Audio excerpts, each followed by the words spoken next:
व्हिडिओमध्ये आम्ही पाहणार आहे की माझी लाडकी बहीण योजना यामध्ये तुम्ही कसा जे अप्लाय करू शकतात। तर तुम्हाला जे आहे आधीच जे आहे प्ले स्टोअरवर जाऊन नारी शक्ती दूत हे ॲप डाउनलोड करायचे आहे आणि नंतर तुम्हाला जे आहे OTP तुम्हाला जे आहे मोबाईल नंबर टाकायचा आहे आणि OTP येईल आणि नंतर तुम्हाला जे आहे लोकेशन चालू करायचं आहे आणि चालू केलं तर जो इकडे जे इंटरफेस येईल तर असा जे आहे तुम्हाला जे आहे सगळे करून तुम्हाला जे आहे असं नारी शक्ती दूत जे आहे इथे आहे यामध्ये तुम्हाला जे आहे इथे लिहिलं आहे मुख्यमंत्री माझी लाडकी बहीण योजना इथे क्लिक करायचं आहे आणि कसा फॉर्म भरायचा आहे यामध्ये मी सांगणार आहे। तो तुम्ही इकडे बघू शकतात की जो आहे इथे तुम्हाला सर्वप्रथम जे तुम्हाला जे आहे नाव टाकायचं आहे तुम्हाला जे आहे पूर्ण नाव टाकायचं आहे असा आणि नंतर इथे तुम्हाला जे आहे टाकायचं आहे की महिलेचे जे आहे वरीलचे जे आहे नाव नाही तर पतीचे आणि जे आहे लग्न झालं आहे तर पतीचा नाव इथे टाकायचे आहे असं आणि जे आहे पतीचे नाव इथे टाकायचे आहे असं जे आहे इथे जे आहे जन्म जे आहे दिनांक जे आहे निवडायचा आहे आणि जे जिल्हा कोणता आहे असा जिल्हा निवडायचा आहे आणि तालुका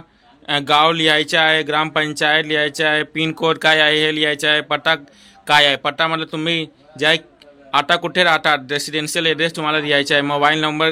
लिहायचा आहे, आधार क्रमांक जे होते जे हे लिहायचं आहे आणि हे जे आहे इम्पॉर्टंट आहे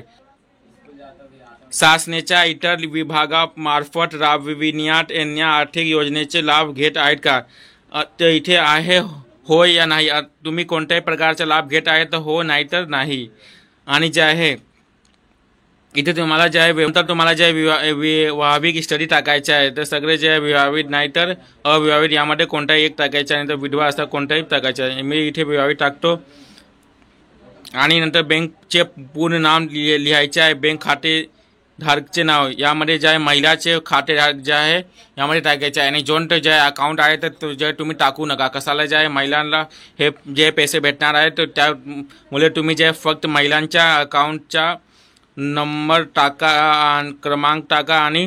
धारकांचे नाव बँक खाते क्रमांक हे टाका, bank account number IFSC code काय आहे आणि आपला आधार कार्ड जे आहे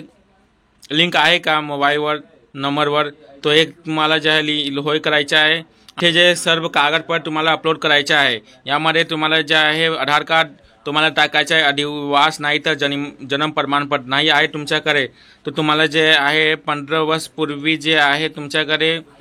राशन कार्ड आहे केसरी नाही तर पिवळा नाही तर तुम्हाला जे आहे इथे तुमच्याकडे 15 वर्ष जे आहे अगोदरच्या तुमच्याकडे जे आहे वोटिंग कार्ड आहे ते पण चाललेलं आणि जे आहे उत्पन्न प्रमाणपत्र इथे सेल्फ डिक्लेरेशन मी जे आहे सेल्फ डिक्लेरेशन काय होते डिस्क्रिप्शनमध्ये मी दिलेलं आहे तुम्हाला जे आहे साईन करून तुम्हाला जे टाकायचं आहे आणि बँक पासबुक आणि इथे ॲक्सेप्ट करायचं आहे असा स्वीकारायचा आहे आणि तुम्हाला जे माहिती जतन करायचं आहे असं तुम्हाला जे इथे क्लिक करून नंतर रिफरन्स येईल आणि या रिफरन्सला तुम्हाला जे आहे ठेवायचा आहे आणि तुम्ही जे रेफरन्स नंबरवर तुम्ही ट्रॅक करू शकता की तुमचा जे अप्लाय झाला आहे की नाही तो असा मी तुम्हाला जे तुम्हाला असं सगळं करायचं आहे तर मी असा